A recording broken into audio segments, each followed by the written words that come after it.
수고하고 무거운 짐진 자들아 다 내게로 오라. 내가 너희를 쉬게 하리라. 나는 마음이 온유하고 겸손하니 나의 멍에를 메고 내게 배우라. 그리하면 너희 마음이 쉼을 얻으리니 이는 내 멍에는 쉽고 내 짐은 가벼움이라. 아멘. 사랑과 은혜가 충만하신 아버지 하나님, 하나님의 은혜를 진실로 감사를 드립니다. 거룩한 주일 아침 저희들을 사랑해 주셔서 예배의 자리로 인도하시니 감사합니다. 이 세상을 살아가며 지치고 공고한 심령으로 나왔습니다. 수고하고 무거운 짐을 지고 나왔습니다. 오늘 사랑하는 모든 성도들이 이 예배를 통해서 쉼을 얻게 하시고 하나님이 주시는 은혜로 채워 주시옵소서. 예수님의 이름으로 기원하옵나이다. 아멘. 우리 다 일어나셔서 35장 찬송하시겠습니다.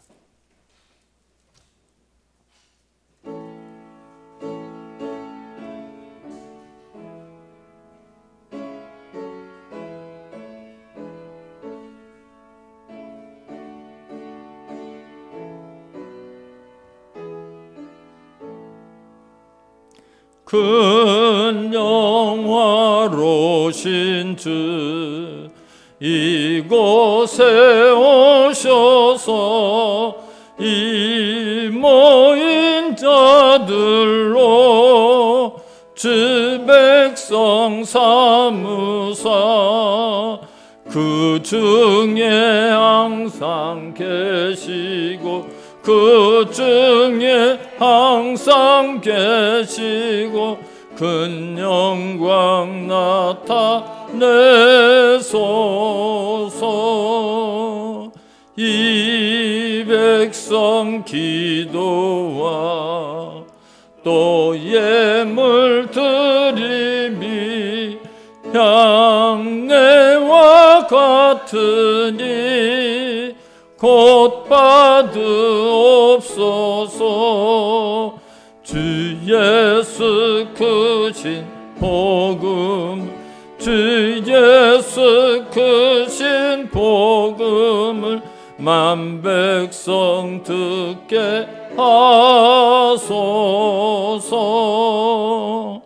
또 우리 자손들 다 주를 기리고 저 성전 돌같이 기나게 하소서. 주 구원하신 능력을, 주 구원하신 능력을 늘 끝날까지 주소서. 주 믿는 만민이 참 진리 지키며 옛 성도들 같이 주 찬송하다가 저 천국 보좌 앞에서, 저 천국 보좌 앞에서 늘 찬송하게 하소서.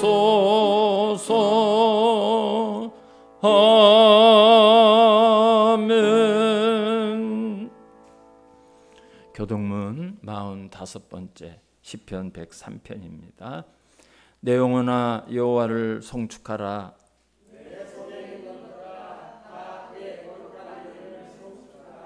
내 영혼아 여호와를 송축하며 그의 모든 은택을 잊지 말지어다.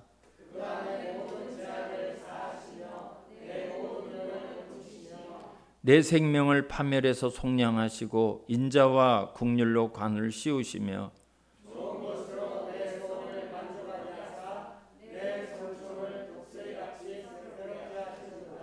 여호와는 국률이 많으시고 은혜로우시며 노하기를 더디하시고 인자하심이 풍부하시도다.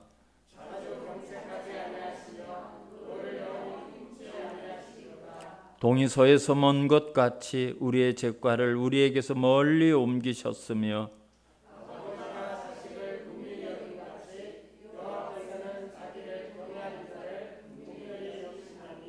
이는 그가 우리의 체질을 아시며 우리가 단지 먼지뿐임을 기억하심이로다. 아멘. 신앙 고백하시겠습니다. 전능하사 천지를 만드신 하나님 아버지를 내가 믿사오며 그 외아들 우리 주 예수 그리스도를 믿사오니 이는 성령으로 잉태하사 동정녀 마리아에게 나시고 본디오 빌라도에게 고난을 받으사 십자가에 못 박혀 죽으시고 장사한 지 사흘 만에 죽은 자 가운데서 다시 살아나시며 하늘에 오르사 전능하신 하나님 우편에 앉아 계시다가 저리로서 산 자와 죽은 자를 심판하러 오시리라. 성령을 믿사오며 거룩한 공예와 성도가 서로 교통하는 것과 죄를 사하여 주시는 것과 몸이 다시 사는 것과 영원히 사는 것을 믿사옵나이다. 아멘. 다 자리에 앉으셔서 436장 찬송하시겠습니다.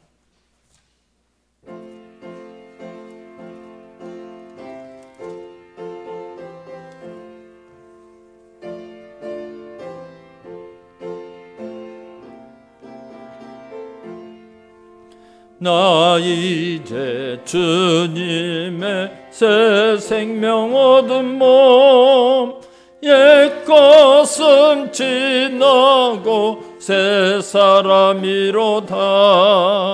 그 생명 내 맘에 강같이 흐르고 그 사랑 내게서 해같이 빛난다. 영생을 누리며 주 안에 살리라. 오늘도 내일도 주 함께 살리라.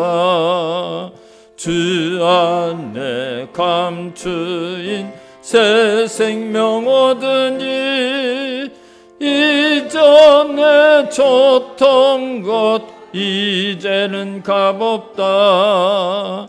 하늘의 은혜와 평화를 맛보니 찬송과 기도로 주 함께 살리라.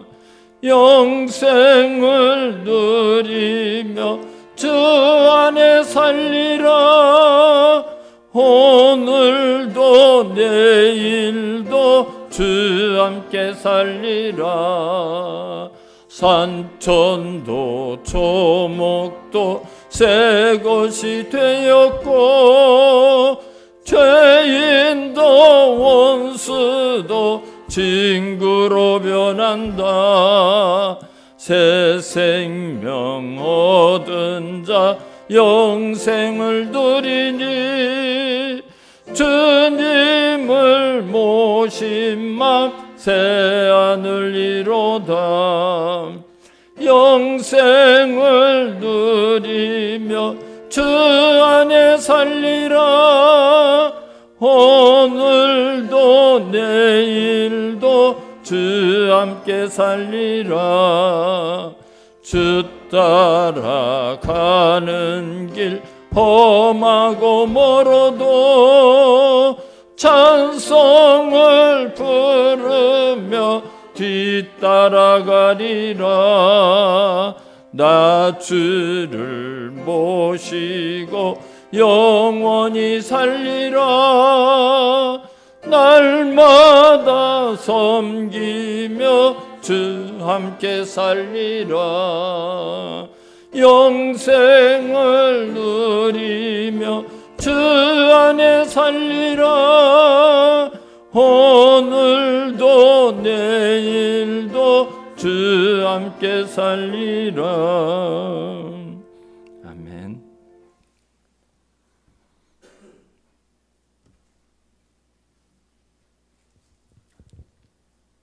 온 세상 우주 만물을 운행하시며 다스리시는 하나님 아버지, 무더운 여름을 보내며 선선한 가을을 오게 하시는 하나님 아버지, 이 좋은 날 저희들 보호하여 주셨다가 이 복된 날 주임 전에 나와 찬양과 예배를 드리게 하신 주님께 감사드립니다. 사랑의 주님, 주님의 한량없는 사랑으로 우리들이 구원받고 예수 그리스도의 보혈의 피로 우리의 죄를 사하여 주신 주님, 그런 주님을 바라보지 못하고 세상의 눈으로 세상의 것만을 바라보며 육신과 욕망과 교만으로 내 의지대로 살고 있는 저희들 주님 회개하오니 주여 용서하여 주시옵소서. 아멘. 코로나로 인해 예배와 생활이 힘들어진 지 오랜 시간이 지나면서 정말 소중한 것이 무엇인지 이 한란 가운데 저희들이 주님만 바라보고 걸어가고 있는지 다시 한번 생각하며 마음을 다하고 뜻을 다하며 주님을 사랑하는 성도들 되게 주님 도와주시옵소서. 아멘. 너무도 부족하여 주님을 순간순간 놓치면 살 때가 많습니다. 주님 불쌍히 여겨주셔서 주님의 은혜로 살았다고 고백하게 하여 주옵소서. 아멘. 그 은혜가 가슴속에 사무치게 하시고 그 은혜를 잃어버리지 않게 하시고 생각나게 하시고 마음속 깊이 새겨지게 하옵소서. 주님 나라를 위해 기도드립니다. 어려운 국민들 주님 지켜주시고 코로나가 진정되어 국민들이 편히 생활할 수 있게 하시고 어린 자녀들이 학업이 중단되고 있사오니 자녀들이 정상적으로 학교 다닐 수 있게 주님 주여. 코로나가 하루속히 진정되게 하여 주옵소서. 아멘. 코로나 방역을 위해 애쓰는 많은 사람들 건강 지켜주옵시고 보호하여 주옵소서. 아멘. 다음 대통령을 선출할 때 주님 간섭하셔서 하나님 아버지를 두려워하며 국민들을 사랑하고 이 작은 나라를 사랑하며 정직한 나라, 공평한 나라, 바른 가치관을 가진 대통령이 선출되기를 주님 간섭하여 주시옵소서. 아멘. 선교하시는 선교사님들 주님 지켜주옵시고 어렵고 눈물을 흘릴 일 많지만 주님 함께 하셔서 그 눈물 닦아주시고 어려울 때 함께 하심을 깨달아 선교사님들에게 주님의 힘을 넘치게 부어주옵소서. 아멘. 말씀 전하시는 목사님 성령 충만하게 하여 주옵시고 영육간의 강건함을 허락하여 주옵소서. 이 주님 말씀이 선포될 때 듣는 저희들이 깨달아 주여. 변화되게 하여 주옵소서. 아멘. 주님 이 시간 함께 하심을 믿습니다. 예수님 이름으로 감사히 기도드립니다. 아멘.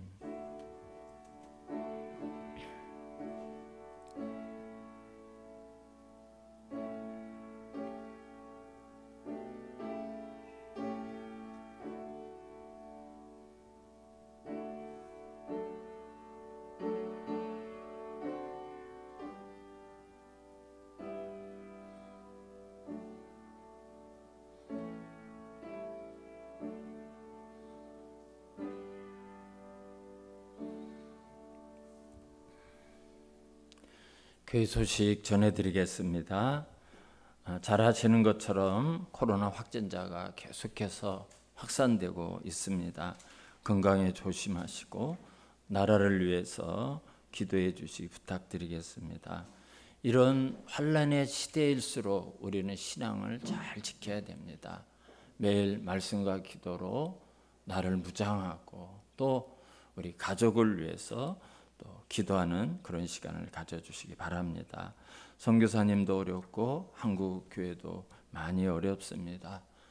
복음이 땅끝까지 전해질 수 있도록 한국 교회가 건강할 수 있도록 기도해 주시기 바랍니다. 위층의 방수공사가 수요일까지 하기로 원래 계획을 했는데요. 어제까지도 안 끝났습니다. 어제 제가 11시까지 여기서 치우고 청소하다가 주일을 위해서 들어갔는데요. 아직 하루 이틀은 더 해야 될 것 같습니다. 조금 소란하더라도 이해를 해주시고 그 바람에 우리 식당 비번이 공사하는 사람들이 다 알고요. 위층 사람들이 다 알아줬어요. 그래서 주중에 비번을 바꾸고 따로 또 비번을 알려드리도록 하겠습니다. 이번 주에 많은 비가 온다는 예보가 있습니다. 우리 성도님들 가정과 또 텃밭이나 이런 데 대비를 잘 하시기 바랍니다. 찬송가 384장 부르시면서 준비하시는 금 하나님께 드리겠습니다.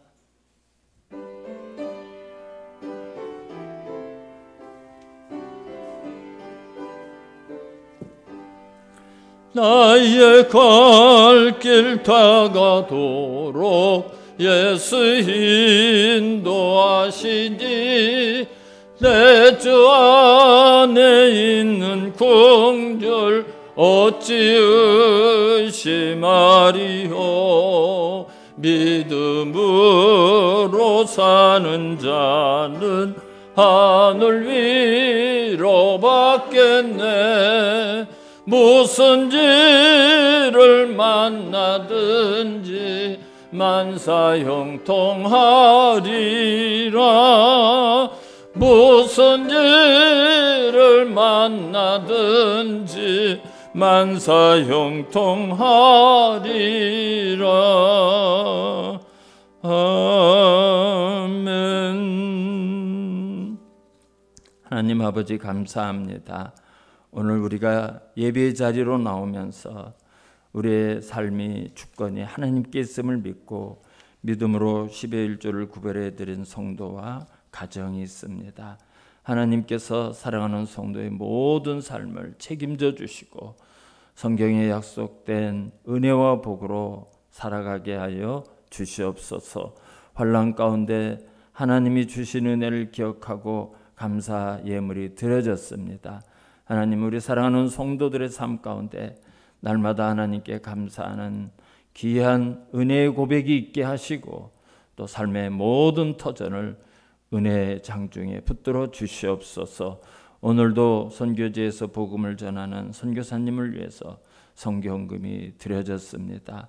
하나님, 이 물질이 우리 선교사님들에게 큰 힘이 되게 하시고 그곳의 모든 교회를 위해서 아름답고 귀하게 쓰여지게 하여 주시옵소서.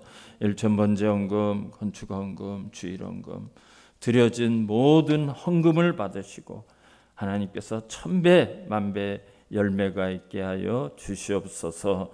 예수님의 이름으로 감사하며 기도드리옵나이다. 아멘. 하나님의 말씀 보겠습니다. 사도행전 3장입니다. 사도행전 3장 11절에서 16절까지만 봉독해 드리겠습니다. 11절부터 16절까지 봉독해 드리겠습니다. 나은 사람이 베드로와 요한을 붙잡으니 모든 백성이 크게 놀라며 달려 나아가 솔로몬의 행각이라 불리우는 행각에 모이거늘 베드로가 이것을 보고 백성에게 말하되 이스라엘 사람들아 이 일을 왜 놀랍게 여기느냐. 우리 개인의 권능과 경건으로 이 사람을 겪게 한 것처럼 왜 우리를 주목하느냐. 아브라함과 이삭과 야곱의 하나님 곧 우리 조상의 하나님이 그의 종 예수를 영화롭게 하셨느니라.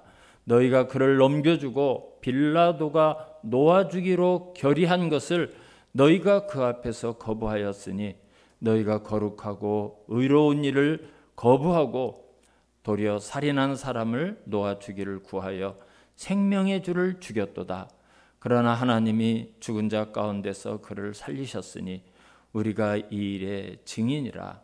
그 이름을 믿음으로 그 이름이 너희가 보고 아는 이 사람을 성하게 하였나니 예수로 말미암아 난 믿음이 너희 모든 사람 앞에서 이같이 완전히 낫게 하였느니라. 아멘. 오늘은 사실 26절까지의 내용을 살펴볼 건데요.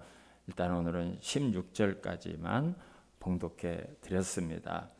오늘 본문의 내용은 이제 지난주와 연결이 되어 제9시 기도 시간에 베드로와 요한이 성전에 기도하러 가는 도중에 성전 앞 미문에 거기서 앉아서 구걸하는 거린을 보게 되죠.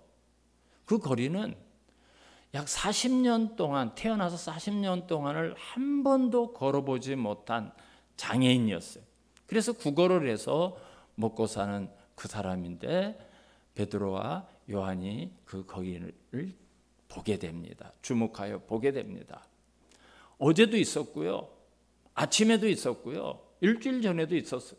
늘 거기를 보면서 다니면서 봤던 그 거린, 근데 오늘 베드로 요한이 그 거린을 주목하게 본 동기는 그들이 성령을 받았기 때문이죠. 예수 그리스도의 마음을 가지고 그 거린을 봤어요. 무엇인가 얻을까?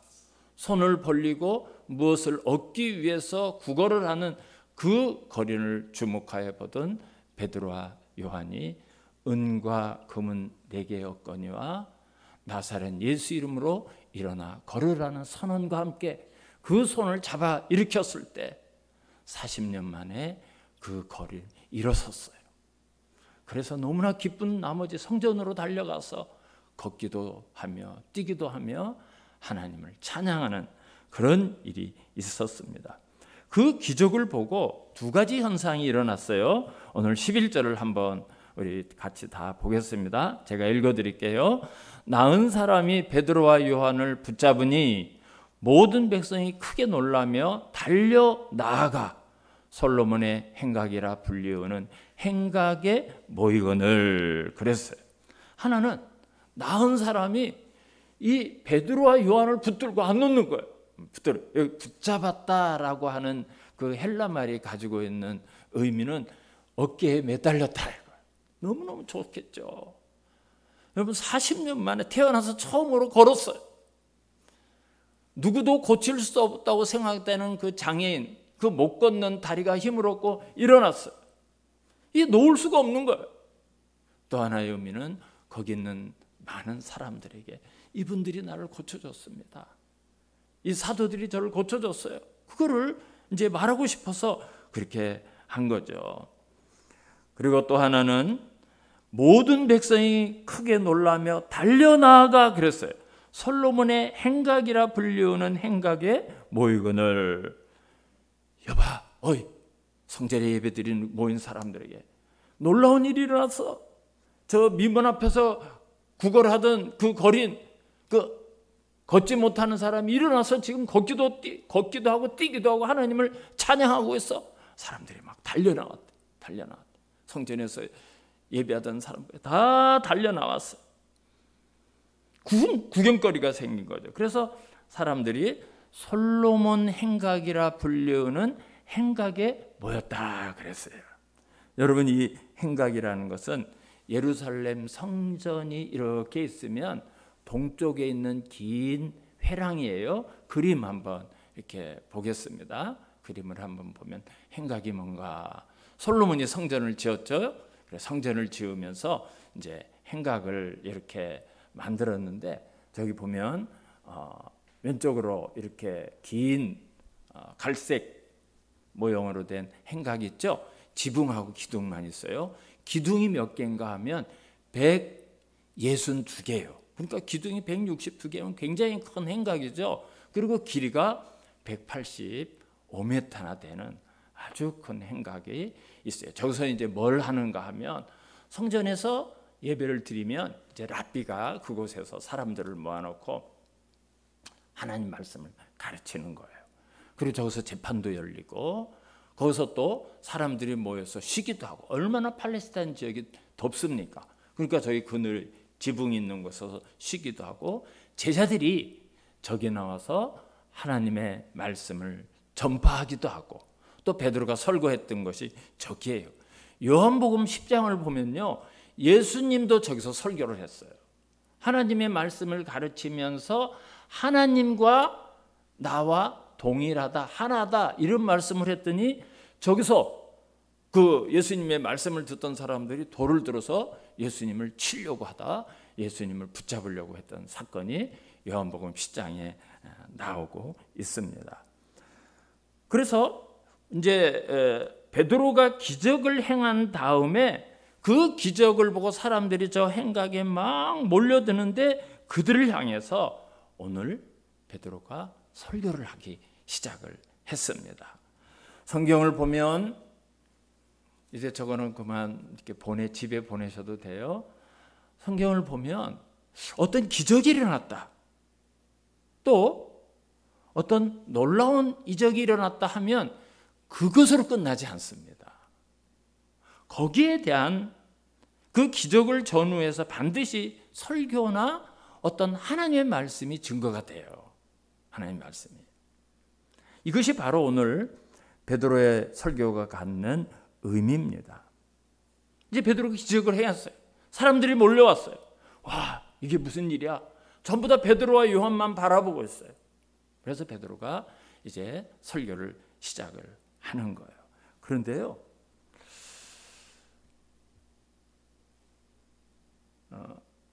어떤 초월적인 현상, 어떤 기적은 기독교에만 일어나는 것이 아니에요. 여러분, 악한 영의 세계에도 어떤 그런 현상이 일어날 수가 있습니다. 하나님이 모세를 불렀죠. 모세야, 너 저 애굽에 가서 내 백성을 인도에 내라. 그러니까 모세가 하나님 말씀을 안 들어요. 아니, 제가 한다고 이스라엘 백성이 따라오겠습니까? 제가 한다고 제가 하나님이 보낸 사람하고 믿겠습니다? 안 갈랍니다. 모세가 그러죠. 그랬더니 하나님께서 너 지팡이를 던져봐. 지팡이를 던졌더니 뱀이 됐어. 그 꼬리를 잡아. 다시 지팡이가 됐어. 야, 네 손을 가슴에 넣어봐. 뺐더니 나병이 걸렸어요. 한센병이 걸렸어요. 다시 집어넣어. 어린이처럼 속살이 되었어. 내가 너에게 이런 권능도 함께 주겠다. 가라. 그래서 모세가 바로 앞에 섰어요. 여호와께서 내 백성을 보내라 했다. 바로가 깨갱하고 바로 그 말씀을 순종했나요? 웃죠? 웃어요. 여호와가 누구며 나는 그를 알지도 못하고 너희들 이스라엘 백성을 보내지 않겠다. 너희들이 편해서 그런 소리를 하는구나.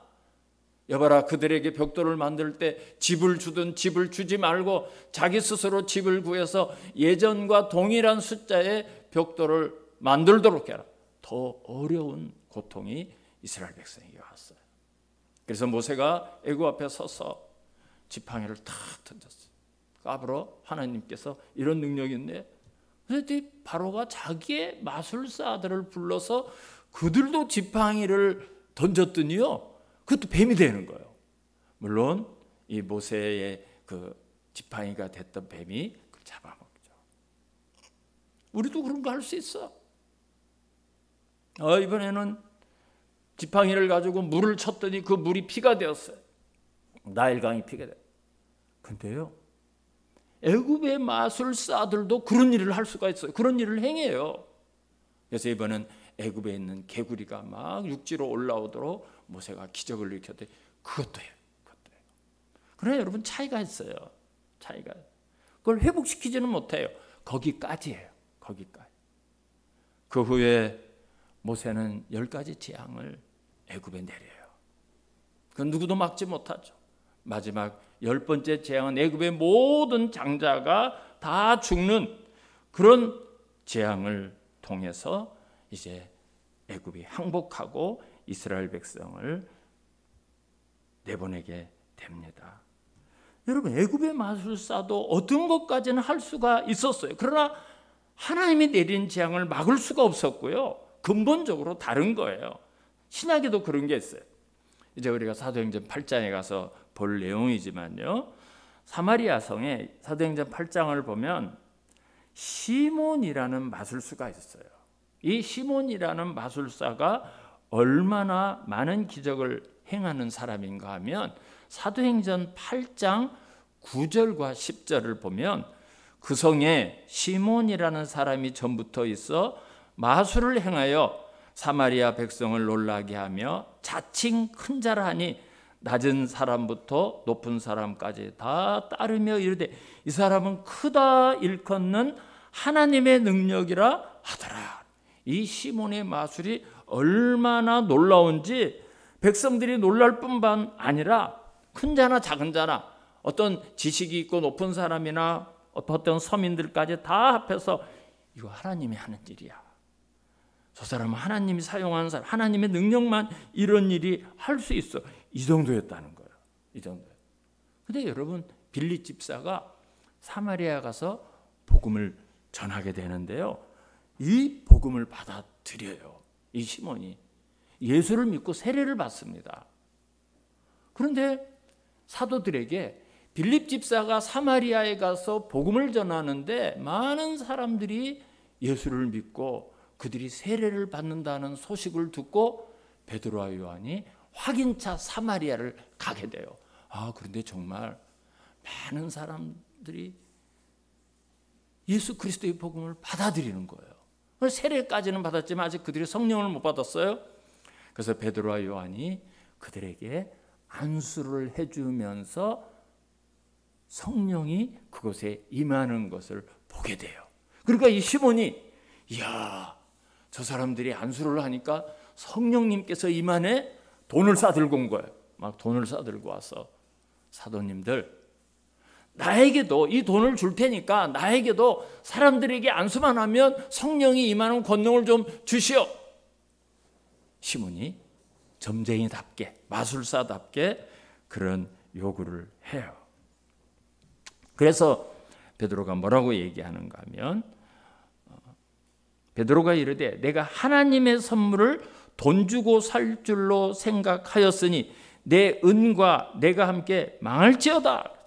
내가 은과 함께 망할지어다. 사도행전 8장 20절에 그렇게 말해요. 여러분, 다른 종교 사모니즘에도 무당들도 어떤 초월적인 사건이 있을 수 있습니다. 그러나 여러분, 여기서 중요한 것은 거기서 일어나는 어떤 현상이 사실이에요. 실제로 그런 일이 일어났어요. 어디 가면 그런 일을 한다더라 소문을 들었어요.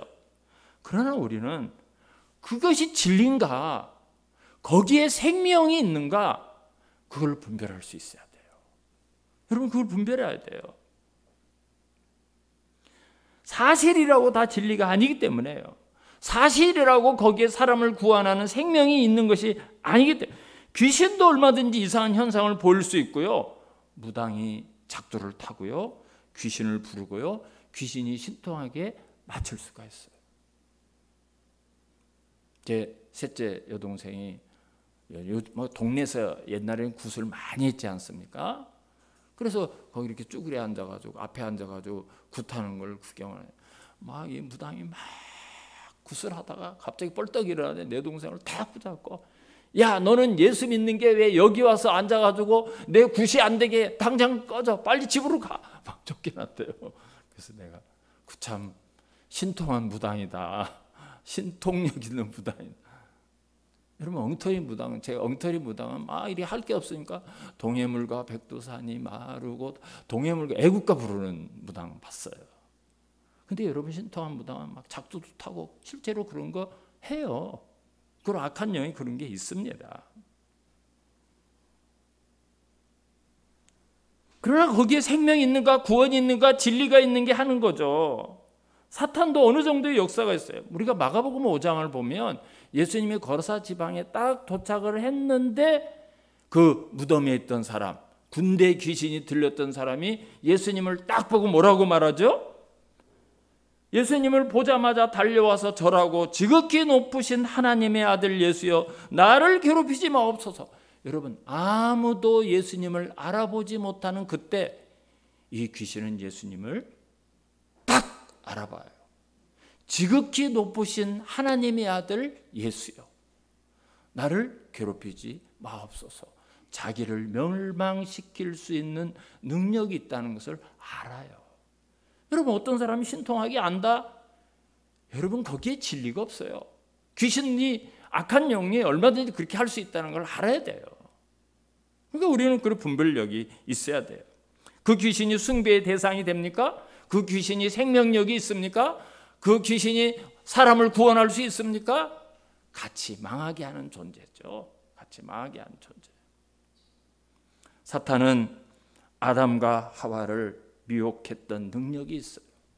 여러분, 40일 금식 기도한 예수님에게 와서 예수님을 미혹하는 존재가 사탄이에요. 악한 영이 그런 거예요. 그런데 우리 한국 교인들은 어떤 현상만 보면 이것이 악한 영인지 성령의 역사인지 귀신인지 분별도 못하고 우르르 막 몰려다니니까 이상하고 저급한 이단들은 한국에서 다 나와요. 한국에서. 얼마나 그런 이단들이 많이 나오는지, 말도 안 되는 거기에 빠져가지고 죽을 둥 살 둥 모르고 하는 일이 얼마나 많은지.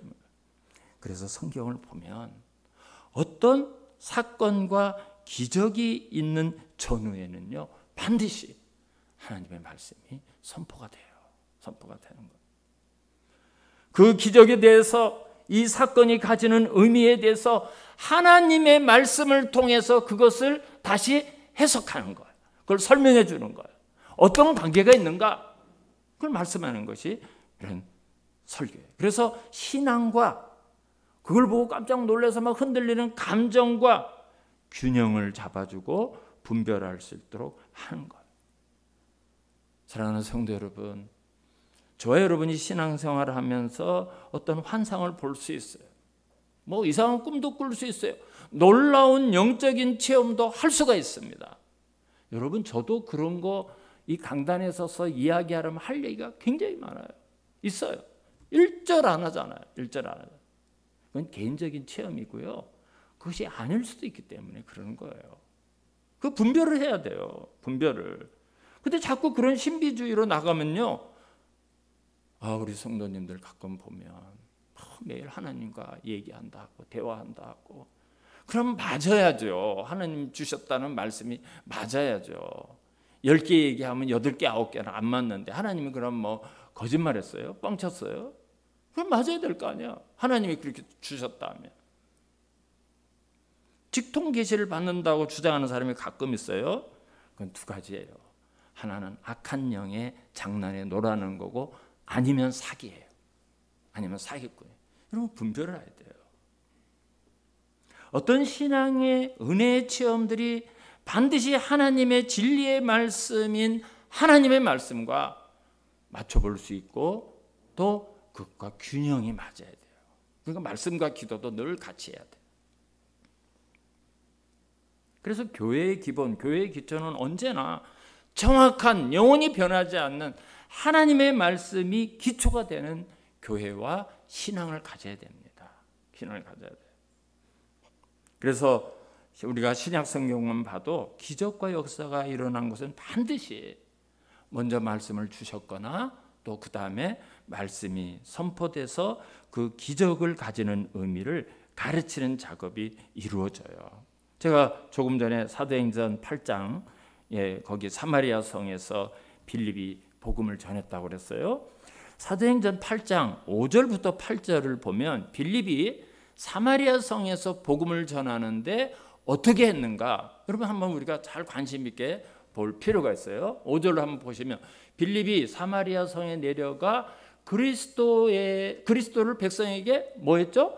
자, 그리스도를 먼저 전파를 했어요. 6절을 한번 보겠습니다.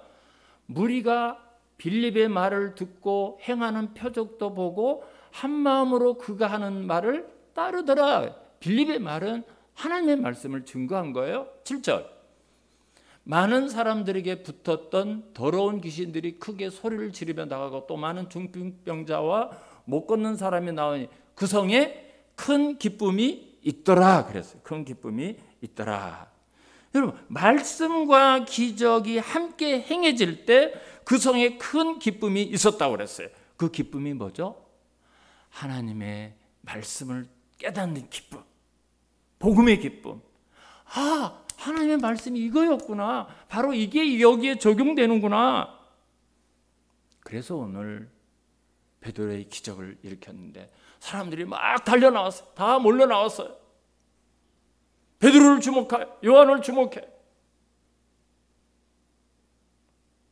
그래서 베드로가 설교를 시작하는 거예요. 12절 우리 같은 목소리로 한번 읽어보겠습니다. 12절입니다. 시작. 베드로가 이것을 보고 백성에게 말하되, 이스라엘 사람들아, 이 일을 왜 놀랍게 여기느냐? 우리 개인의 권능과 경건으로 이 사람을 걷게 한 것처럼 왜 우리를 주목하느냐? 이스라엘 사람들아, 왜 이걸 놀랍게 여기느냐? 이 일이 마치 내가 한 것처럼, 우리가 한 것처럼, 우리의 권능과 어떤 능력으로 이 사람을 걷게 한 것처럼 왜 우리를 주목하느냐? 사람들이 자기들을 보지 못하도록, 오늘 베드로와 요한을 주목하지 못하도록 이야기하고 있습니다. 사랑하는 성도 여러분, 아무리 훌륭한 목사님이 설교를 한다 해도 그 설교를 듣고 그분을 보고 그분의 얘기만 하면 안 됩니다. 설교가 끝나고 나면, 야, 저 목사님 최고다. 설교 잘. 말씀이 정말 여러분 그게 남아있으면 안 돼요. 예수 그리스도밖에 없구나. 설교를 들은 사람이 예수 그리스도야. 예수님이야. 예수님만이 우리에게 구원할 수 있어. 우리의 가슴 속에, 우리의 내리 속에 예수 그리스도 그분만 남아야 돼요. 예수 그리스도가 빠지고 아무리 좋은 얘기, 아무리 훌륭한 얘기, 아무리 멋있는 얘기, 여러분 그거는 설교가 아니에요. 어제 들었던 말씀이라도 오늘 또 우리는 그게 고쳐지지 않기 때문에, 우리는 변화되지 않기 때문에, 우리는 또 잃어버리기 때문에 또 그 말씀이, 또 십자가의 이야기가, 또 예수님에 대한 말씀이 오늘 전파된다 할지라도 날마다 새로운 심령으로 들어지는 작업이 설교해야 되고, 목사는 그것을 전해야 되고, 성도는 그걸 사랑해야 돼요. 그게 진짜 설교입니다. 청중들에게는 예수 그리스도가 남아야 되고, 모든 성도들이 그 설교를 통해서, 그 말씀을 통해서 주님만 바라볼 수 있어야 돼요. 주님만 바라볼 수 있어요. 베드로가 이스라엘 사람들아 이 일을 왜 놀랍게 여기느냐, 우리 개인의 권능과 경건으로 걷게 한 것처럼 왜 우리를 주목하느냐. 아니다. 우리에게 관심을 갖지 말라. 그래서 13절이 중요해요. 13절 제가 읽겠습니다. 아브라함과 이삭과 야곱의 하나님, 곧 우리 조상의 하나님이 그의 종 예수를 영화롭게 하셨느니라. 아브라함, 이삭과 야곱의 하나님, 곧 우리 조상의 하나님이 그의 종 예수를 영화롭게 하셨느니라. 예수의 이야기를 하죠. 예수님이 하셨다. 예수님이 영광을 받아야 된다. 근데 그 예수는 어떤 예수예요? 그 예수는 너희가 그를 넘겨주고 빌라도가 놓아주기로 결의한 것을 너희가 그 앞에서 거부하였으니 너희가 거룩하고 의로운 일을 거부하고 도리어 살인한 사람을 놓아주기를 구하여 생명의 주를 죽였도다. 예수 그리스도에 대해서 증거를 합니다. 아브라함과 이삭과 야곱의 하나님, 곧 우리 조상의 하나님이라는 이 표현은 언제나 하나님과의 언약 관계가 있는, 출애굽부터 나오는데 하나님과 약속했다는, 아브라함과 이삭과 야곱과 그 약속이 계속해서 이어진다는 그 의미를 이스라엘 사람들은 다 알아요. 야, 하나님이 약속했던, 아브라함과 이삭과 야곱에게 약속해서 보내시겠다고 했던 그 하나님의 종이 왔는데 너희가 죽였지 않느냐, 너희가 거부했지 않느냐. 여기서 예수님을 하나님의 아들이라고 안 하고 하나님의 종이라고 한 것은요, 이사야의 예언을 상기하는 거예요.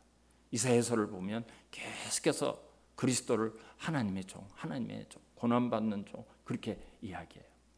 한 군데만 보면 이사야서 53장 11절을 보면, 이사야서 53장 11절이에요. 그가 자기 영혼에 수고한 것을 보고 만족하게 여길 것이라. 나의 의로운 종이 자기 지식으로 많은 사람을 의롭게 하며 또 그들의 죄악을 친히 담당하리로다. 그러니까 여기 하나님의 종이라는 것은 그리스도를 말하는 이사야식 표현이에요. 지금 이 나면서 장애인 됐던 이 사람이 걸을 수 있는 것은, 이 사람이 회복된 것은 하나님께서 너희들이 죽인 예수를 영화롭게 하신 일이지 우리의 개인 능력, 우리의 어떤 경건한 힘 아니야. 오늘 그 얘기를 하고 있습니다. 그런데 그 아브라함의 후손인 이스라엘 사람들이 아브라함과 약속한 그리스도가 자기가 하나님의 아들이라고 하니까, 뭐 지가 하나님의 아들이야? 저 갈릴리 촌놈이 하나님의 아들이라고 죽여버렸어. 13절을 보면 빌라도가 놓아주기로 결의한 것을 너희가 그 앞에서 거부하였으니 그랬어요. 그랬죠? 빌라도가 3번이나 나는 죄를 찾지 못하겠다, 죄 없다 3번이나 얘기해도 계속해서 십자가에 못 박았어서 십자가에 못 박았어. 명절이 되면 하나 놔주는 전례가 있는데, 그러면 이 예수를 놔줄까? 살인자를 요구해. 살인자를 놔달라고 요구해. 예수님을 죽이고 그 사람을 살려달라고 요구해. 베드로의 설교는 십자가 사건을 이야기하고 있습니다.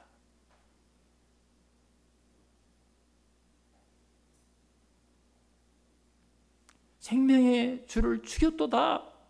너희가 거룩하고 의로운 일을 거부하고 도리나 살인한 사람을 놓아주기를 구하여 생명의 주를 죽였도다. 물론 17절 말씀을 보면 17절에 이렇게 되었어요. 형제들아, 너희가 알지 못하여서 그리하였으며 너희 관리들도 그리한 줄 아노라. 너희들이 모르. 그래서 예수님도 십자가상에서 그랬죠. 아버지, 저들을 사하여 주옵소서. 그들이 알지 못하나이다. 예수님도 그런 기도를 드렸던 그 이야기예요. 그러나 베드로의 설교는 예수님이 십자가에서 죽었다는 것에 그치지 않습니다. 우리 15절 다 같이 한번 한 목소리로 읽겠습니다. 15절입니다. 시작. 생명의 주를 죽였도다. 그러나 하나님이 죽은 자 가운데서 그를 살리셨으니 우리가 이 일의 증인이라. 그러나 너희들이 죽였다. 그러나 그것은 끝이 아니라는 거죠. 하나님이 죽은 자 가운데서 살리신 이 일에 우리가 증인이다. 우리가 증인이다. 우리가 증인. 너희들은 죄 없는 예수를 죽였지만, 그리스도를 죽였지만, 하나님의 종으로 온 그분을 죽였지만 그분은 다시 살아났다. 우리가 그것의 증인이야. 우리가 그것의 증인이야. 그리고 오늘 일어난 이 기적이 도대체 어떻게 일어날 수 있을까? 거기에 대해서 설명을 해요. 16절을 한번 다 보시기 바랍니다. 우리 믿음을 가지고 16절을 한번 읽어보겠습니다. 시작. 그 이름을 믿음으로 그 이름이 너희가 보고하는 이 사람을 성하게 하였나니 예수로 말미암아 난 믿음이 너희 모든 사람 앞에서 이같이 완전히 낫게 하였느니라. 아멘. 너희들이 죽인 그분, 그분이 다시 살아나신 그분, 우리가 그분을 믿었기 때문에 그분의 이름의 권세로 이 사람을 일어나게 한 거다. 그 기적은 그 믿음으로 그분을 믿었기 때문에 일어난 것이고, 오늘 걷게 된 이 사람은 우리의 말을 믿었기 때문에 일어난 거야. 오늘 그 얘기를 하는 거예요. 그 말씀을 정리하면, 결국 이 사람이 죽였던 예수 그리스도, 아브라함의 약속으로 오신 그리스도가 그분을 믿으면 누구나 얼마든지 새로운 생명을 얻을 수 있고 구원을 얻을 수 있고 이런 기적을 얻을 수 있다는 것을 선포하는 거예요. 오늘 그 모인 사람들에게 선포하는. 그럼 이제 이 말을 들은 사람들은 무엇을 해야 될까요? 어떻게 해야 될까요? 오늘 19절에 그 말씀이 있습니다. 오늘 3장 19절 말씀을 제가 한번 읽어드리겠습니다. 그러므로 너희가 회개하고 돌이켜 죄 없이 함을 받으라. 이같이 하면 새롭게 되는 날이 주 앞으로부터 이를 것이요. 그랬어요. 이제 이 사실을 깨달은 사람들은, 이제 이 사실을 들은 사람들은, 이제 이 사실을 알게 된 사람들은 회개해야 된다는 거예요. 회개해야 된다. 회개를 해야 하나님께서 베푸시는 은혜를 받을 수가 있는 거예요. 회개를 해야. 회개하고 돌이켜 그랬어요. 회개하고 돌이켜. 여러분, 우리 성도님들은 회개를 이해하기를, 내가 말씀을 듣고 찔렸어. 내가 그 말씀을 듣고 뉘우쳤어. 그 말씀을 듣고 반성했어. 여러분, 그게 회개라고 생각해요. 나 그 말씀을 듣는데 막 울음이 났어. 여러분, 그게 회개가 아니에요. 오늘 뭐라고 말해요? 회개하고 돌이켜. 생각을 바꾸는 것. 그 말씀을 통해서, 그 진리의 생명의 말씀을 통해서 내가 찔려지고 회개하고 반성된 그 마음을 가지고 지금까지 가지고 있던 내 생각과 가치관을 바꾸는 거예요. 그리고 행동이 따라가는 거예요. 그게 회개입니다. 그럴 때 새롭게 되는 거예요. 그럴 때 하나님의 은혜를 경험할 수 있는 겁니다. 그럴 때. 근데 우리는 회까지만 가고 개까지는 못 가요. 밤낮 설교를 들어도 변함이 없는 거예요. 오늘 베드로의 설교의 마지막은 20절을 한번 봐요. 20절, 22절 마지막은 뭐라고 마치고 있습니까? 또 주께서 너희를 위하여 예정하신 그리스도 곧 예수를 보내시리니 하나님이 영원전부터 거룩한 선지자들의 입을 통하여 말씀하신 바 만물을 회복하실 때까지는 하늘이 마땅히 그를 받아주리라 그랬어요. 예수님의 그들이 십자가에 못 박았지만 다시 살아나시고 승천하셨습니다. 그런데 그분은 지금 하나님의 때까지 하늘에 계시지만 다시 오신다는 거예요.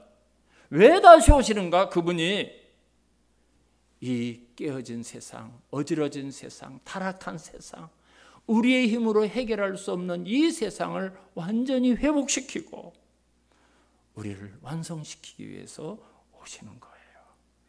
여러분, 아담 이후에 인류가 타락했습니다. 모든 사람들이 마음이 병들었어요. 이 자연도 뒤틀렸어요. 세상이 병들었어요. 주님이 다시 오셔야 이 모든 것이 완전하게 돼요. 그거를 상징하는 하나의 사건, 오늘 그림으로 보여주는 예고편과 같은 사건이 오늘 한평생을 걷지 못했던 이 장애인이 일어나서 회복되어서 걷기도 하고 뛰기도 하고 하나님을 찬양하는 거예요. 그게 여러분 하나의 상징이에요. 그리스도가 오시면 이렇게 된다는 거예요. 오늘 예배에 참석한 우리 사랑하는 성도님들이 붙들어야 될 말씀이에요. 여러분이 얼마나 이 험한 세상에서 힘들게 사십니까? 하나가 해결되면 또 하나가 터지고, 어떤 때는 하나 해결되는데 두 개가 터지고, 이제 좀 살만하다 했는데 또 뭐가 뒷다리를 붙들고 늘어지는 것이 나타나고, 우리는 그렇게 힘들게 살아요. 지난주에 어떤 성도님과 대화를 나눴어요. 왜 이렇게 저는 직장이나 집이나 교회에서 어려운 일이 많을까요? 왜 이렇게 힘든 일이 많을까요? 어딜 가면 그런 일이 없겠습니까? 집에 가도 그런 사람이 있고, 친구를 가도 직장을 가도, 뭐 교회도 역시 그래요. 근데 우리는 그거를 통해서 두 가지를 발견해야 돼요. 하나는 하나님이 나를 다듬으시는구나.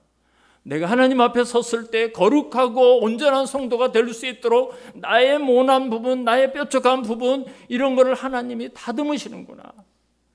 그리고 하나는 그 사건을 통해서, 그 사람을 통해서 나를 보는 거예요. 내 모습도 거기 있어요. 내가 나를 모르니까 그렇게 보게 하는 거예요. 제가 그런 말씀을 드렸어요.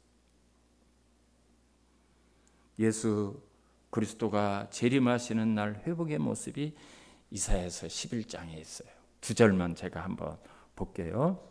이사야서 11장 2절만 제가 6절하고 6절 보면 그때에 이리가 어린 양과 함께 살며 표범이 어린 염소와 함께 누우며 송아지 어린 사자가 살찐 짐승이 함께 있어 어린아이에게 끌리며. 여러분, 이런 일이 지금 있을 수 있습니까? 이 그림으로 우리가 이해하기 쉽게 표현한 거예요. 7절 8절도 그런 내용이에요. 뭐 젖먹는 아이가 독사골에 손을 넣어도 물지 않고. 9절만 한 절만 더 읽을게요. 내 거룩한 곳 모든 곳에서 해됨도 없고 상함도 없을 것이니 이는 물이 바다를 덮은 것이 여호와라는 지식이 세상에 충만할 것임이니라.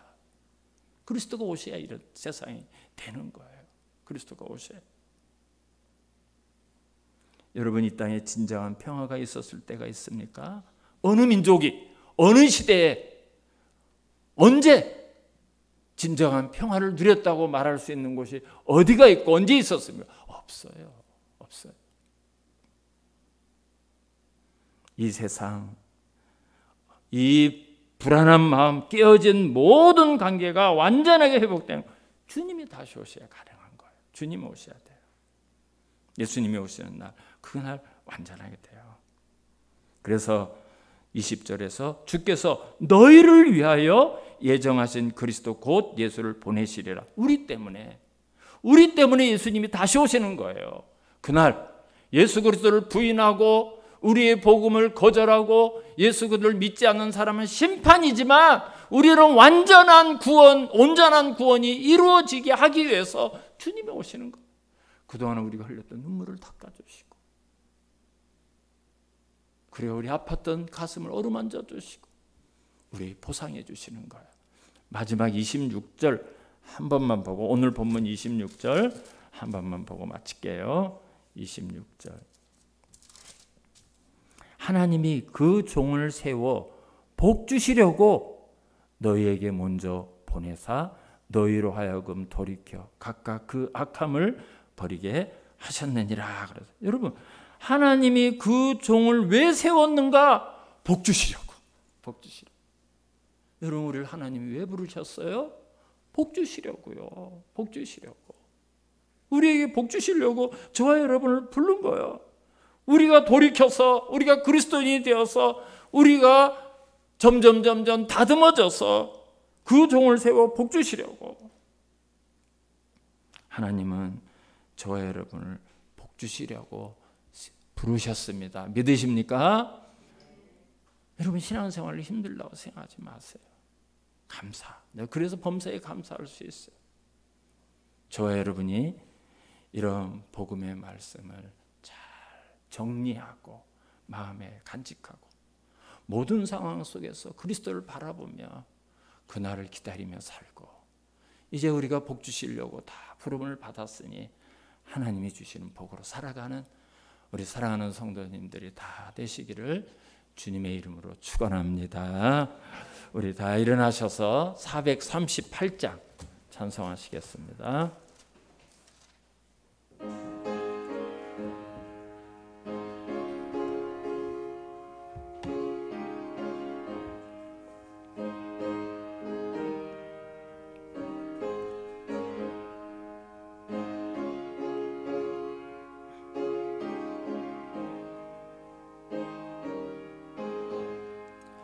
내 영혼이 은총 입어 중한 죄짐 벗고 보니 슬픔 많은 이 세상도 천국으로 화하도다. 할렐루야 찬양하세. 내 모든 죄 사함받고 주 예수와 동행하니 그 어디나 하늘나라. 주의 얼굴 뵙기 전에 멀리 뵈던 하늘나라. 내 맘속에 이루어지니 날로 날로 가깝도다. 할렐루야 찬양하세. 내 모든 죄 사함받고 주 예수와 동행하니 그 어디나 하늘나라. 높은 산이 거친 들이 초막이나 궁궐이나 내 주 예수 모신 곳이 그 어디나 하늘나라. 할렐루야 찬양하세.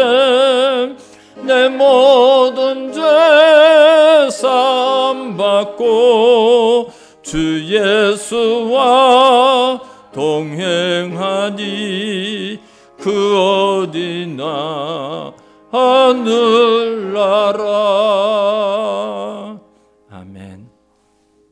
이제는 우리 주 예수 그리스도의 은혜와 하나님 아버지의 극진하신 사랑과 성령님의 교통, 감화, 위로 인도하심이 오직 주 예수 그리스도만 바라보고 주님 오시기를 기다리며 살기를 소원하는 사랑하는 성도들 머리 위에 가정과 직장과 모든 삶의 터전 위에 이대로부터 영원토록 함께 있을지어다. 아멘.